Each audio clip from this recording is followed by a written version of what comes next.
nyonso tosekelaki na mosolo ya mboka Kongo ekoki tofungwani miso lelo tomoni bozoba nyonso tosali po ya kobongisa Kongo aveni ebongi tosala moto nyonso ata mwana Kongo ya mosolo mpembe ya nzoku Kongo ya bwanya kasa ya mbila Kongo ya makasi moto ya nkoi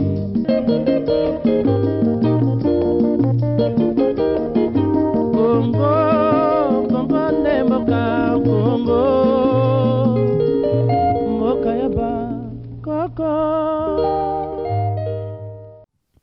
0243 Affaires nationales. Mesdames, Mesdemoiselles et Messieurs, bienvenue à ce magazine, le magazine auquel vous avez droit chaque mercredi pour vous tous qui nous suivez à la télévision Canal Lubumbashi. Vous êtes nombreux aussi à nous suivre en ligne. Vous êtes sur YouTube, vous êtes sur Facebook. N'oubliez pas de vous abonner pour ne rater aucun de nos numéros. Arsène Kabandani, pour ceux qui nous suivent à la radio, Arsène Kabandani, je suis à la présentation de ce magazine. Mesdames, Mesdemoiselles et Messieurs, aujourd'hui, nous allons devoir parler d'une actualité qui certainement a défrayé la chronique. Et aujourd'hui, nous sommes devant quelqu'un qui a de la matière qui pourra nous aider à comprendre. De quoi allons-nous parler aujourd'hui? Je profite de l'occasion pour vous informer que le Centre Carter ainsi que le consortium Makuta ya Maendeleo ont organisé une campagne de vulgarisation des dispositions et actes réglementaires sur la contribution du secteur minier au développement des communautés. Voilà, j'ai le plaisir de recevoir quelqu'un qui a participé à cet atelier. C'est avec lui que nous allons devoir parler de ce qui a été dans cet atelier.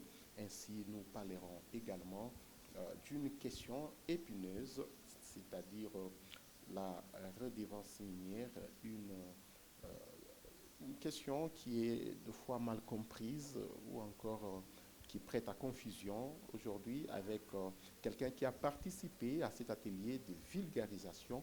Nous pourrons un peu comprendre ou encore apprendre plus sur cette matière. Voilà, je vous présente mon invité de ce soir. Il n'est autre que M. Benjamin Kasonga, à qui j'ai dit bonsoir. Bonsoir, monsieur le journaliste. Monsieur Benjamin, vous allez bien? Oui, ça va très bien.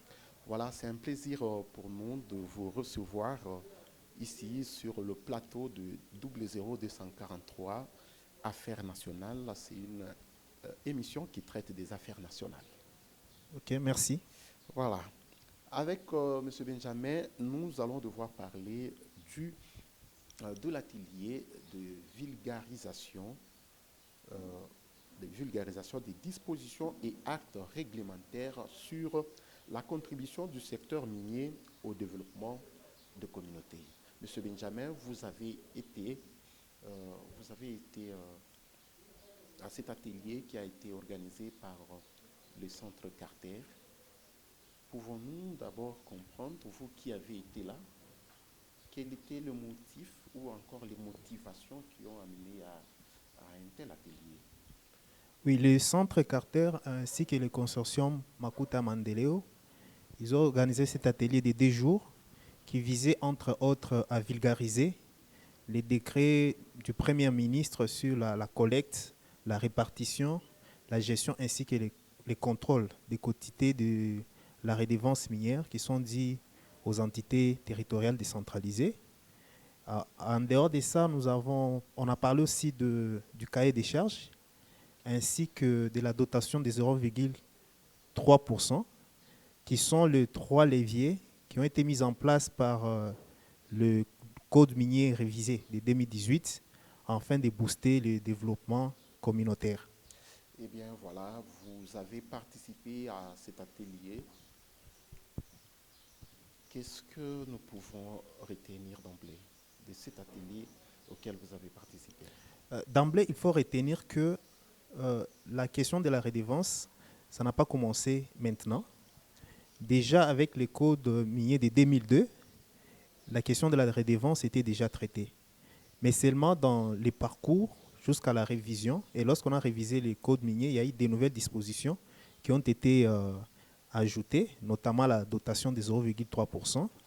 Mais il s'est fait que dans les parcours, il y avait eu certaines difficultés qu'on avait constatées sur le terrain, qui étaient dues, entre autres, par exemple, il y a des projets miniers qui s'étendent sur plusieurs entités, où il y avait aussi des problèmes de superposition. Une entité qui est dans une autre, alors ça posait des problèmes en pratique. Alors, c'est ainsi que depuis le 13 mai 2022, le Premier ministre a pris un décret qui vient apporter des solutions, résoudre un peu le problème qui s'est posé. Donc c'était dans cette optique que l'atelier a été organisé. Oui, l'atelier a été organisé d'abord pour vulgariser ces décrets, pour que nous puissions, nous en tant que les acteurs qui sont dans la communauté, que nous puissions bien comprendre l'esprit du décret, ce que les décrets disent.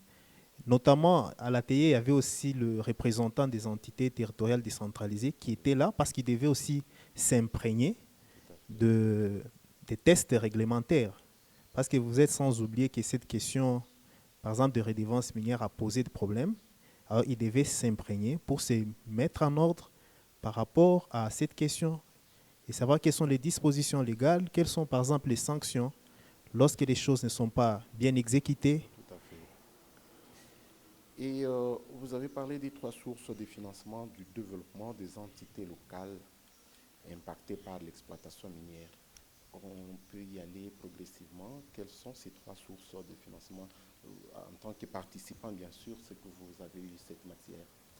Vous savez, lorsque les exploitants miniers viennent, ils arrivent dans une communauté pour exploiter un gisement. Ils vont prendre la matière, mais en contrepartie, il y a ce que les exploitants miniers doivent payer pour booster le développement de ces communautés-là. Pourquoi? Parce que la matière va s'épuiser. Et lorsque la matière va s'épuiser, les communautés vont s'appuyer sur quoi? C'est ainsi que le législateur a prévu ces 3 sources de financement qui peuvent aider à booster les développements. Et parmi les 3 leviers, nous avons la redevance minière, nous avons la dotation de 0,3%, nous avons aussi les cahiers des charges que le code minier a prévu. Ok, parlons de la dotation de 0,3%. Comment se fait la répartition, la gestion de ces stocks? Parce que je voudrais que le public qui nous suit puisse avoir une idée claire par rapport à cela, puisque ce n'est pas tout le monde qui a participé à cet atelier, qui est déjà riche en contenu. Maintenant, on aimerait un peu savoir trop sur cette matière. La dotation de 0,3, comment s'est fait la répartition ainsi que la gestion? La dotation de 0,3%, d'abord, c'est calculé sur base des ventes de l'entreprise. Lorsque l'entreprise a exploité les minéraux, l'entreprise a traité les minéraux et que l'entreprise a vendu. Si le montant global des ventes, l'entreprise doit prendre 0,3% qu'il va mettre comme un fonds à la disposition des communautés et c'est ces fonds-là qui sera utilisé pour les projets de développement communautaire. Disons que lorsque... Il les donne à qui? Voilà, c'est ce que je veux expliquer. Voilà. Alors, les codes miniers avaient prévu que l'entreprise puisse verser ces montants-là, c'est 0,3%. Maintenant, il s'était fait qu'il n'y avait pas de structure qui pouvait gérer ces montants-là, qui pouvait gérer cette somme. C'est ainsi qu'un manuel de procédure a été approuvé depuis décembre 2021. Il y a eu un décret du Premier ministre et du ministre qui a approuvé les manuels de procédure. C'est le manuel de procédure qui est venu maintenant montrer comment on va faire la gestion, l'affectation, même les structures qui doivent gérer cette dotation de 0,3%. Alors, si on peut entrer dans le détail, alors, il y a les 0,3% est géré par un organisme spécialisé Cet organisme spécialisé, il a aussi ses organes.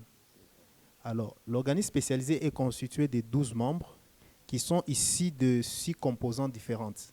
Il y a des membres qui doivent venir de l'entreprise, il y a 2 membres qui viennent de l'administration locale, des membres qui viennent de la communauté, il y a 2 membres qui doivent venir des organisations communautaires de base.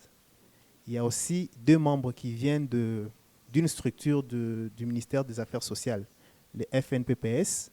Il y a aussi des membres qui viennent du DPM, donc le département pour la protection de l'environnement minier, ce qui fait 12 membres. En dehors de ces membres-là, il y a ce qu'on appelle les comités d'exécution de projets. Il y a un comité d'exécution des projets, il y a aussi un comité de suivi, de contrôle qui sera aussi mis en place. Alors, ce sont les structures qui vont gérer, mais il y aura aussi les ministères de mines et des affaires sociales qui vont assurer les contrôles. C'est un peu la structure qui doit gérer la dotation des 0,3%. Voilà, il y a la lumière de cet atelier. Y avait-il pas des zones d'ombre, incompréhension dans la société, ou ce n'est même pas encore démarré? Il y a la dotation, mais qui n'est même pas encore effective. Disons que lorsqu'on avait révisé les codes miniers, on avait parlé de ces fonds-là, que les entreprises devaient constituer pour mettre à la disposition des communautés. Mais comme il n'y avait pas une structure qui pouvait gérer ces fonds-là, c'est ce qui fait que les entreprises n'avaient pas encore versé ces fonds. Parce que pour verser ces fonds, il fallait qu'il y ait une structure qui va d'abord collecter ces fonds-là, qui va les gérer, qui va les répartir. Les entreprises étaient informées qu'ils devaient mettre les 0,3% depuis le deuxième trimestre de 2018, lorsqu'on a promulgué les codes miniers révisés. Alors, il y a certaines entreprises qui avaient déjà constitué ces fonds-là. Ils étaient en train de mettre ça quelque part. Il y a des entreprises qui n'avaient pas encore constitué ces fonds-là. C'est maintenant là que, lorsque le manuel de procédure a été approuvé, que maintenant que les entreprises commencent à constituer ces structures. Disons que ce n'est pas une structure qui va gérer les fonds de toutes les entreprises. Il y aura une structure auprès de chaque entreprise. Par exemple, je suis telle entreprise, il y aura un organisme spécialisé lié à cette entreprise. Voilà. Telle entreprise aussi, un organisme spécialisé lié à cette entreprise pour gérer ces fonds-là. Alors, comment est-ce que l'argent sera géré? Il y a 90% sera utilisé pour financer les projets de développement communautaire. Il y a 10% qui sera utilisé pour le fonctionnement. Parce que ce sont des structures, ce sont des gens qu'on va mettre là, ils doivent être payés, ils doivent se déplacer. Alors il y a 10% pour le fonctionnement et 90% sera affecté pour le développement, les projets de développement communautaire. Et par rapport à ça, il y a déjà, je crois, bon nombre de gens qui nous suivent comprendront qu'en 2018, déjà, il y avait des gens qui parlaient déjà de cette dotation de 0,3%, mais quand je comprends, ce n'était pas encore effectif.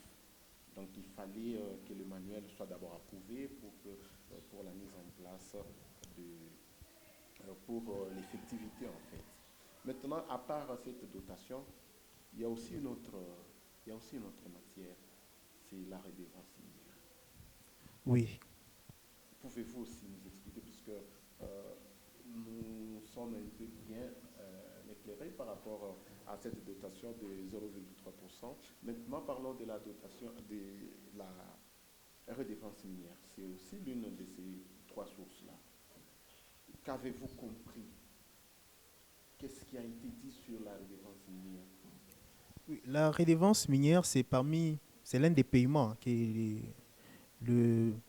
titulaires des titres miniers payent, ceux qui font l'exploitation ou ceux qui font la transformation et le traitement des minerais, ils payent à l'État parmi les paiements qu'ils donnent à l'État. Et c'est sur base de la production qui sort pour aller à l'exportation. C'est sur base de ça qu'on va taxer la redevance, parce que dans chaque entreprise, il y a les services de l'État, comme les services du ministère des Mines, qui prélèvent les statistiques. Et lorsqu'ils ont prélevé les statistiques, ils vont émettre ce qu'on appelle une note de débit. Sur base de la note de débit, les services de recettes, les services taxateurs, ils vont maintenant rédiger ce qu'on appelle la note de perception qui sera adressée à l'entreprise et l'entreprise doit aller payer la note de perception au plus tard les 5 du mois qui suit, les mois où ils ont reçu cette note de perception. Et ils vont payer. Comment est-ce que c'est réparti la redevance? Il y a d'abord 50% qui sont versés dans les comptes du gouvernement central. Oui. Et 50%. Alors, le 50% autre qui reste, c'est ce qui sera réparti en raison de 25% pour la province. Il y a 15% qui est donné à l'entité territoriale décentralisée. Il y a les 10% qui partent au fonds minier pour les générations futures. Alors, avant le décret du Premier ministre, les entreprises minières, ils payaient directement à la province, ils payaient aussi directement au gouvernement central. La quotité qui était due au gouvernement central, ils payaient. Et ils payaient aussi la quotité de l'entité territoriale décentralisée dans les comptes de cet ETD-là. Mais non, il y a eu des défis, il y a eu des problèmes qui se sont posés. Entre autres, parfois les entités territoriales décentralisées percevaient moins que ce qu'ils devaient percevoir. L'entreprise paye autant, alors qu'eux ne savaient pas combien l'entreprise devait payer en réalité. Ils se contentaient de ce qu'ils pouvaient percevoir, alors que dans d'autres cas, il s'avérait que ce qu'ils ont reçu, c'était moins que ce qu'ils devaient normalement percevoir. Alors, ça posait des problèmes. Par exemple, des problèmes de contrôle, du fait que l'argent était déposé directement dans les comptes de l'ETD. Il y avait un problème de contrôle, il y avait des problèmes d'utilisation. En dehors de ça, il y avait aussi d'autres défis. Entre autres, il y a des projets miniers on peut dire qui se superposent. Problème de superposition dans des ETD. Je donne un exemple. L'entreprise minière ici à Lubumbashi est dans la commune de Roachi, qui est une ETD. Au même moment, l'entreprise est dans la commune de Roachi, elle est aussi dans la ville de Lubumbashi, parce que la commune de Roachi, c'est une commune de la ville. Alors, il y avait un problème qui s'est posé. Comment est-ce que ces deux entités pouvaient se partager? Alors là, il y avait des problèmes. Il y a d'autres projets miniers qui s'étendaient soit sur plusieurs ETD ou plusieurs provinces. Une entreprise, par exemple, qui exploite à Kolwezi, qui vient transformer ici, comment est-ce que les deux provinces pouvaient se partager? Parce que là, la loi les codes miniers n'avaient pas prévu cet aspect des choses. Alors, il y avait des conflits quant à ce. Lorsqu'il y avait chevauchement de projets miniers dans plusieurs entités ou dans plusieurs provinces, il y avait aussi des problèmes de superposition dans une ville, une entreprise qui est dans une commune, au même moment qui est dans cette ville-là. Il y avait tous ces problèmes-là qui s'est posés. C'est ainsi, pour résoudre ces problèmes, il y a eu un grand travail qui a été fait, notamment avec le consortium Makuta Maendeleo, les centres Carter et les autres acteurs, pour qu'on puisse arriver à trouver une solution par rapport à ces problèmes. C'est ainsi que depuis le 13 mai, le Premier ministre a pris un décret qui est venu apporter une certaine solution quant à ces, qui a résolu par exemple le problème de superposition.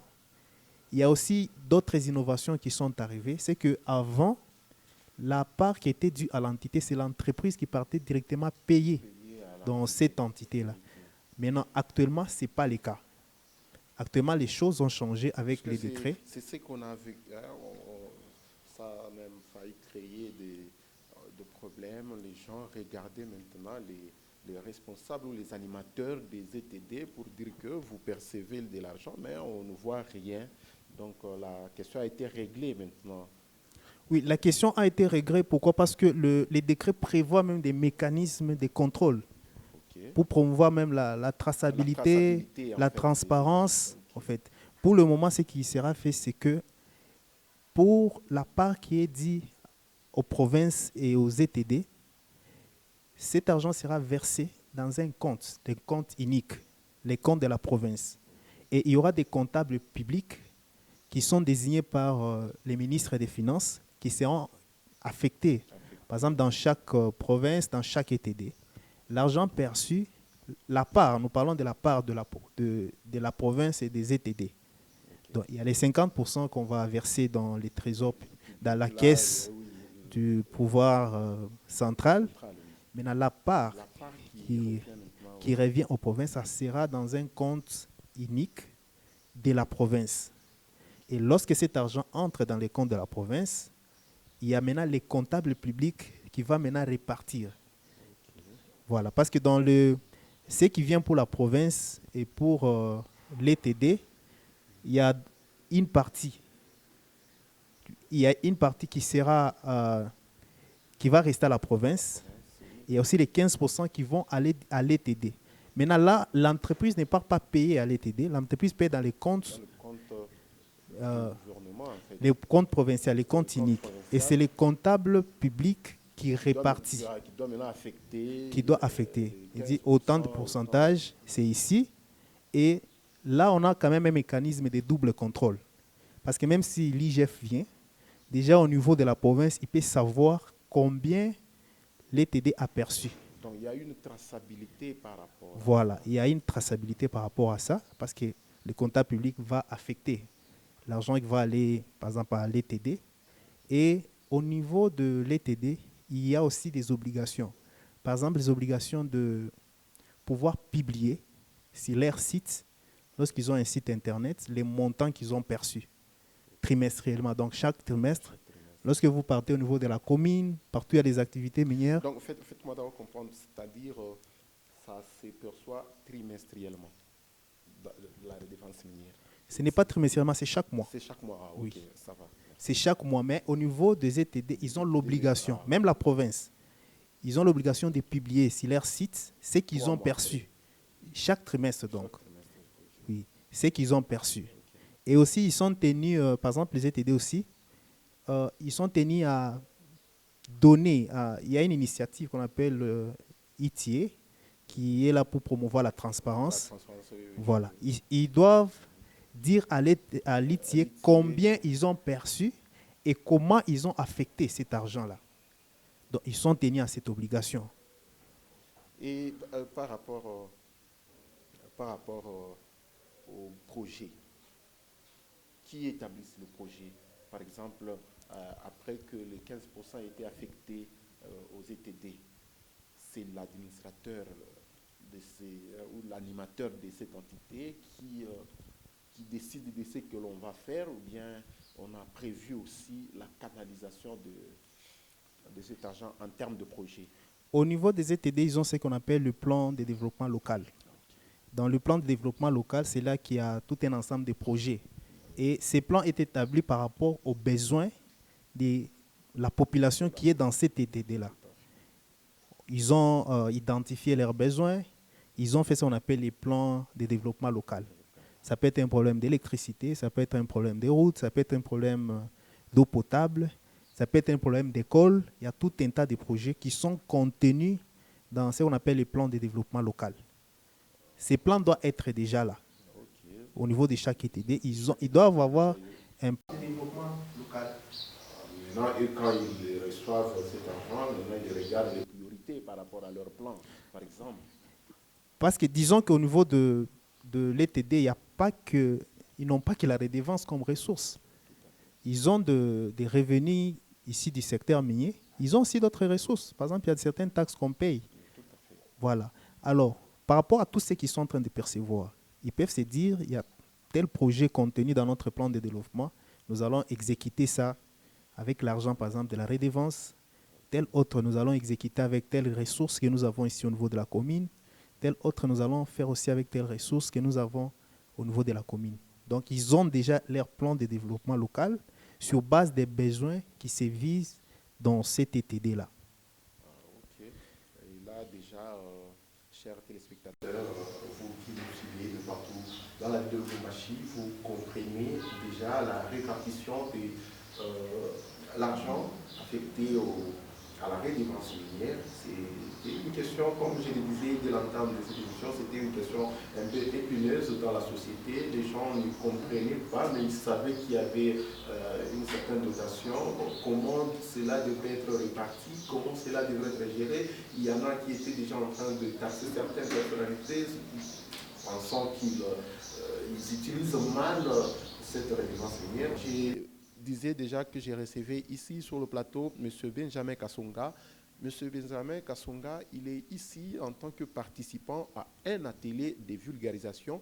Donc, il a participé à un atelier où on a parlé en long et en large de cette matière. Raison pour laquelle nous sommes venus vers lui, qu'il puisse un peu nous donner aussi quelques notions, nous qui n'avons pas été invités à cet atelier. Voilà, fidèles téléspectateurs, nous poursuivons. Monsieur Benjamin, vous avez dit qu'il y en avait trois, hein, les sources, il y en avait trois.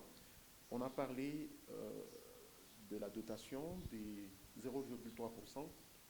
On a parlé de la dotation de la redevance minière.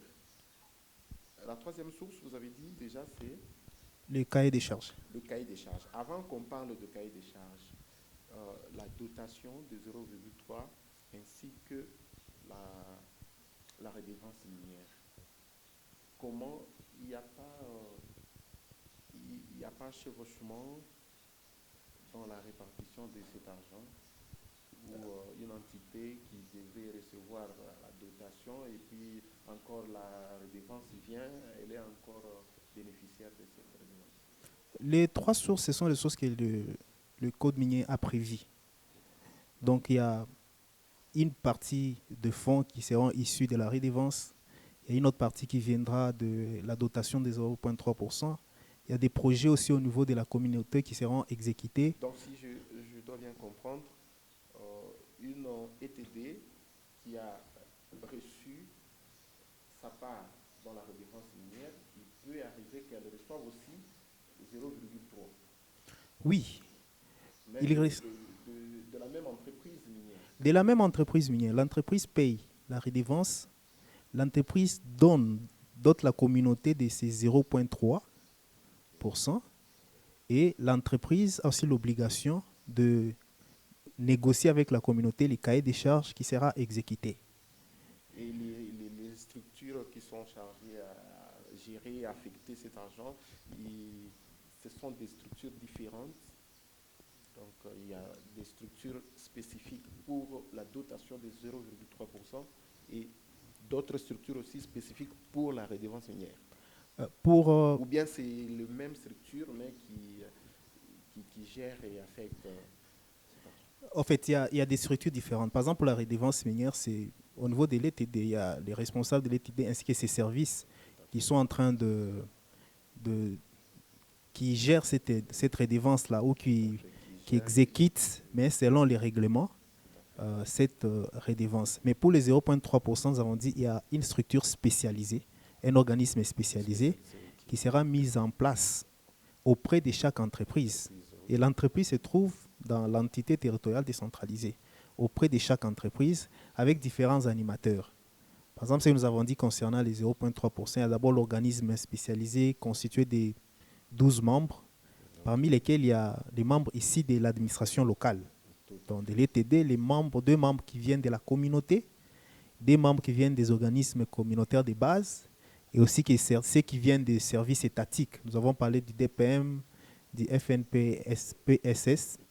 Nous avons parlé de ça. Donc, il y a des structures bien prévues qui sont en train de coordonner. Maintenant, l'exécution, ça ne doit pas se faire en désordre. Parce qu'il y a déjà un plan. Il y a un plan de développement qui est établi. C'est par exemple, même, je prends l'exemple d'une ONG qui vient pour faire une œuvre, par exemple, dans une entité. Il ne doit pas faire de n'importe comment. Il doit voir le plan de développement local de l'entité. Quels sont les projets qui n'ont pas de source de financement? Ils peuvent choisir parmi ces projets-là. C'est pour éviter qu'on puisse parler d'un problème de superposition, par exemple, des projets. Il y a ces fonds qui viennent, qui nous mettent des forages. Nous avons déjà des forages. Les autres viennent, ils nous ajoutent des forages alors qu'on n'en a pas besoin. C'est pourquoi il y a des structures, mais ils se coordonnent. Ils doivent suivre les plans de développement local parce que c'est ces plans-là qui a collecté les besoins de la communauté, qui a établi des projets qui peuvent être réalisés pour booster les développements dans la communauté. En tout cas, merci beaucoup, M. Benjamin, pour cette lumière. Et maintenant, nous parlons de la troisième source. Il s'agit du cahier des charges. Comment ça se procède? Nous voulons aujourd'hui profiter de vous qui avez participé justement à cet atelier. Nous voulons aussi avoir de la matière. Veuillez nous expliquer encore comment ça se passe avec cette troisième source. Oui, les cahiers des charges, c'est de la responsabilité sociétale de l'entreprise. Donc, toute entreprise qui évolue dans une communauté est tenue de réaliser un certain nombre de projets au bénéfice de cette communauté-là. Mais les cahiers des charges, ça se négocie entre l'entreprise et la communauté. Maintenant, la communauté peut se faire assister par exemple, une organisation qui est spécialisée dans les RSE, la responsabilité sociétale de l'entreprise, des entreprises. Il y a maintenant un processus à suivre. C'est les cahiers des charges de l'entreprise. Parce que les entreprises sont tenues à ce qu'on appelle la responsabilité sociétale des entreprises. Ils doivent réaliser un certain nombre de projets pour la communauté qu'ils impactent. Parce que les activités des entreprises, ça impacte des communautés. Et ils doivent exercer et réaliser un certain nombre de projets. L'entreprise doit manifester d'abord, il doit s'adresser à l'autorité, par exemple le ministère des Mines, pour Donc, signaler. D'abord, si je devrais comprendre, là, c'est la volonté d'abord de l'entreprise. Je dirais oui et non. C'est la volonté, mais c'est une obligation, parce que c'est de la responsabilité sociétale. Ah, ok. Oui, les entreprises minières sont tenues d'élaborer et d'exécuter leur cahier des charges. Maintenant, comment ça va se passer? C'est la communauté qui a des besoins. La communauté qui a des besoins. En réalité, les choses telles qui se passent aujourd'hui, ça ne devait pas se faire comme ça. En réalité, c'est que déjà au niveau de chaque entité, on connaît les besoins. On a un plan de développement local, on connaît les besoins. Alors l'entreprise, ensemble avec la population, que l'entreprise impacte, quand je dis la population est représentée, il y a des structures. Tout à fait, oui. Oui, il y a par exemple des comités locaux de développement. Alors, ils vont négocier. La procédure, c'est qu'il va d'abord écrire à l'autorité, parce que nous sommes dans les secteurs miniers. Okay. Les ministres des Mines pour nous faire voir qu'ils veulent commencer les processus d'élaboration du cahier des charges. Et le ministre des Mines, lorsqu'il a connaissance, il va envoyer un délégué qui sera aussi dans la communauté pendant que l'entreprise va commencer à négocier son cahier des charges avec la population.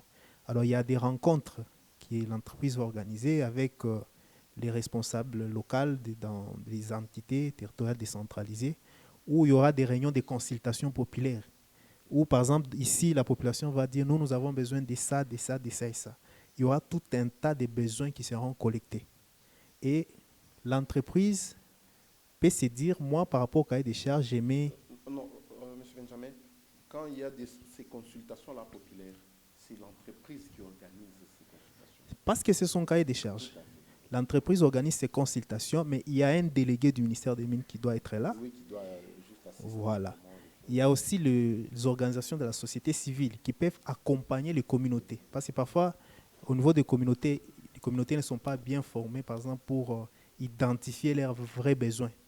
Il y a certaines organisations qui ont l'expertise dans les domaines de la responsabilité sociétale. Ils peuvent aider la population dans les consultations. C'est beaucoup de débats.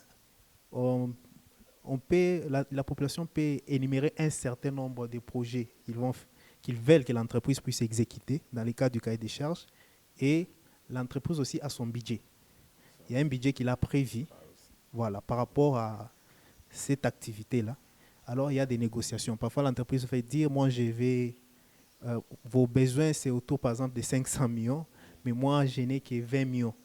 Ce sont des débats qui vont se passer jusqu'à ce qu'ils vont trouver un terrain d'attente et ils vont signer. Lorsqu'ils signent, l'entreprise doit envoyer son cahier des charges. Benjamin, excusez de vous interrompre. Par exemple, l'entreprise veut construire un hôpital. L'entreprise veut construire un hôpital, mais puisque ça sera un hôpital de type moderne. On évalue le coût qui peut aller au-delà de l'argent que l'entreprise a. On arrête le projet ou on réduit la qualité de l'ouvrage qu'on doit peut-être... Ce sont des négociations.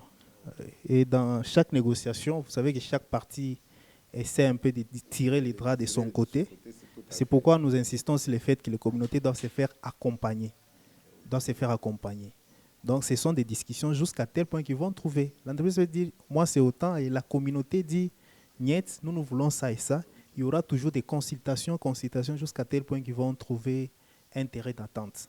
Mais les choses ne vont pas se limiter là-bas. Okay? Lorsqu'ils signent, parce que là, ils vont énumérer un certain nombre de projets, les budgets alloués à chaque projet. Ils doivent transmettre maintenant ces cahiers des charges-là au comité d'instruction des cahiers des charges. Au niveau du comité, on va encore examiner. Par exemple, l'entreprise peut dire va construire une école. Maintenant, les projets qui sont contenus dans le cahier des charges ne répondent pas aux normes. Parce que, par exemple, au niveau de notre pays, lorsque vous partez au ministère de la Santé, il y a des normes, par exemple, pour construire un hôpital. Okay. Une salle doit être comme ça, l'hôpital doit avoir ça, l'hôpital ne doit pas manquer ça. Il y a des normes. Même en matière de l'éducation, lorsqu'on veut construire une école, il y a des normes. L'école doit avoir, par exemple, telle dimension. L'école doit avoir des fenêtres, il doit avoir un terrain, des jeux, tout ça. Alors, au niveau de la commission d'instruction, ils vont aussi examiner. Ils vont examiner. Parfois, ils peuvent faire des annotations, ils retournent à l'entreprise pour dire que non, tel ouvrage, par exemple, ne respecte pas les normes. Selon les normes, il y a ça, il y a ça, il y a ça. Et au niveau de la commission, les budgets peuvent même augmenter. Ça peut arriver, ce qui arrive généralement, que les budgets augmentent. Vous avez retenu tel projet, mais vous n'avez pas tenu compte, par exemple, des exigences en matière de la santé. Par exemple, les exigences du ministère de l'Éducation, les exigences de tel ministère. Une salle doit être comme ça, ainsi de suite. Donc, lorsque ça sera discuté là-bas, on peut mettre des annotations. L'entreprise va s'aligner, les budgets, ça peut augmenter. Et on va maintenant transmettre au gouverneur des provinces qui va approuver. Et l'entreprise se met à exécuter son cahier des charges selon les chronogrammes. Parce que dans le cahier des charges, il n'y a pas seulement les projets, il y a les projets, il y a les budgets, il y a aussi un chronogramme pour l'exécution. Par exemple, à tel mois, on va commencer tel ouvrage, tel mois, on va commencer tel ouvrage. Et l'entreprise ne peut pas changer. Ce qu'ils ont déjà signé avec la population, il ne peut pas changer comme ça de lui-même. Pour changer, que ce soit même les chronogrammes, ils sont tenus de rentrer encore à la communauté, négocier dans un avenant où ils vont signifier que non, par exemple, par rapport à tel aspect, peut-être là, quand ils ont déposé le cahier des charges pour instruction à la commission qui a 45 jours, ça a pris beaucoup de temps. À ce niveau-là, ils ont un retard. Ils doivent rentrer encore à la base pour dire à la population, non, il y a eu un retard, ceci, cela, mais nous comptons faire comme ça, et le cahier des charges sera maintenant exécuté. Maintenant, le cahier des charges, il est élaboré, on le soumet au gouverneur. Au cas où le gouverneur refusait, qu'est-ce qu'on fait? La loi dit que si ça prend plus de 30 jours, il est censé déjà être approuvé. Et l'entreprise peut commencer déjà à l'exécuter. Donc, dès que ça fait 3 jours, l'entreprise est censée déjà commencer l'exécution. 30 jours. Lorsqu'on transmet au gouverneur, oui, il a 30 jours. S'il dépasse 30 jours, le cahier des charges est censé être approuvé et l'entreprise peut commencer à l'exécuter. Voilà, en tout cas, merci beaucoup, M. Benjamin, pour cette lumière que vous apportez sur cette matière qui était déjà en train de prêter à confusion dans la société. Et l'argent qui sort, donc, comme on l'a dit, c'est 3 sources différentes, les sources de financement. Mais tous ces financements-là vont dans l'intérêt des ETD. Oui, bon, en général. Il y a les parts, voilà. Dans la redevance même, le gouvernement central a sa part, même la province a sa part. Tout à fait. Oui. Mais beaucoup plus, moi, je voudrais ramener un peu le débat dans la basse classe pour une meilleure appréhension de la, Voilà. oui, de la matière. Donc, ils ont leur part qu'ils vont percevoir, percevoir. qui va aider au niveau de l'ETD. Voilà, c'est-à-dire l'entité doit être bénéficiaire de la redevance minière, de la dotation de 0,3%, bien qu'il y aura des affectations différentes. Elle doit être aussi bénéficiaire des cahiers de charges des sociétés ou des entreprises qui exploitent. Donc les entreprises doivent mettre aussi au profit la population qui est victime de leur exploitation. Oui, dans là où l'entreprise est en train d'exploiter, ces communautés-là riveraines, ils doivent profiter de toutes ces dotations ici. Les communautés doivent profiter de toutes ces dotations. Mesdames, mesdemoiselles et messieurs, nous sommes pratiquement à la fin de cette émission. Vous avez compris, il n'y a plus de doute sur les trois sources de financement, les trois sources de financement des entités pour le développement des entités locales impactées par l'exploitation minière. Dans cette émission, nous avons parlé de ces trois sources. Il y a la dotation de 0,3%, il y a la redevance minière, il y a également le cahier des charges de l'entreprise. Donc, vous comprendrez que ce sont des plans de développement et les entreprises qui exploitent sont en train de contribuer en même temps au développement de toutes ces entreprises. Monsieur Benjamin, pour finir,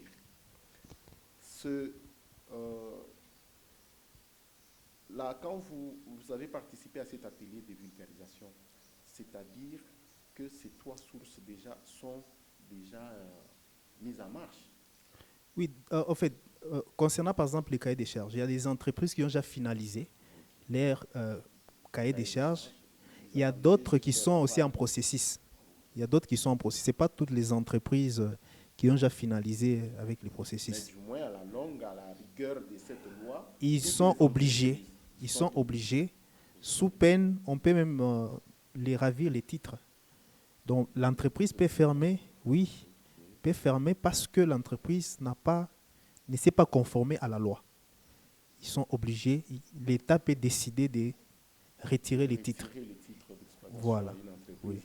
C'est vous savez, la redéfense, il y a des entreprises qui payent les 0,3%. Il y a des structures spécialisées qui sont en train d'être maintenant installées pendant que nous sommes en train de parler ici. Mais même si c'est installé maintenant, les entreprises vont payer depuis le deuxième trimestre de 2018. Depuis la date où le code minier a été promulgué. Oui, c'était déjà entré en vigueur. C'est vrai qu'il n'y avait pas une structure pour gérer, mais ils sont obligés de payer. Par exemple, ceux qui avaient déjà constitué ces dotations, il y a des entreprises qui avaient déjà mis de l'argent à côté et ils ont 12 mois pour se conformer. Alors, ceux qui n'avaient pas encore constitué ces dotations, ils ont 3 mois. Une fois l'organisme spécialisé là est installé, parmi leurs missions, ils doivent aussi faire les recouvrements pour récupérer, aller auprès des entreprises afin que ces entreprises puissent payer ces dotations-là. Et disons que la dotation de 0,3%, c'est annuel. Hein. On prend les chiffres d'affaires annuels. Au cours d'une année, l'entreprise a vendu 7 milliards de dollars. On prend 0,3% si c'est 7 milliards là. Donc, la dotation, par exemple, de 2021 et 2022 sera payée en 2023, ainsi de suite. Mais les entreprises vont payer depuis le deuxième trimestre semestre plutôt, de 2018, à partir de juin. Ils vont payer, oui. Voilà, en tout cas, merci à vous, chers téléspectateurs, qui étaient en train de suivre ce débat qui était très houleux. On a eu de la matière par rapport à la redevance minière, la dotation de 0,3% ainsi que le cahier des charges des entreprises. Tout ça va au profit de la population qui est en train de recevoir les entreprises minières dans leurs entités. Tout le plaisir était pour moi de vous tenir compagnie. Je remercie vivement M. Benjamin Kasonga qui a participé à un atelier de vulgarisation et qui est venu déverser toute la matière dans cette émission. Monsieur Benjamin, en tout cas, merci beaucoup pour cette disponibilité. Merci, c'est moi qui vous remercie. Voilà, 00243, nous vous revenons incessamment. Ça sera dans un tout nouveau numéro avec un nouveau sujet. D'ici là, portez-vous bien. Merci beaucoup à toute l'équipe qui m'a accompagné, ainsi qu'à la régie finale. Je vous fixe rendez-vous très très prochainement. Au revoir. mikolo tosekelaki na mosolo ya mboka Kongo ekoki tofungwani miso lelo tomoni bozoba nyonso tosali po ya kobongisa Kongo aveni ebongi tosala moto nyonso ata mwana Kongo ya mosolo mpembe ya nzoku Kongo ya bwanya kasa ya mbila Kongo ya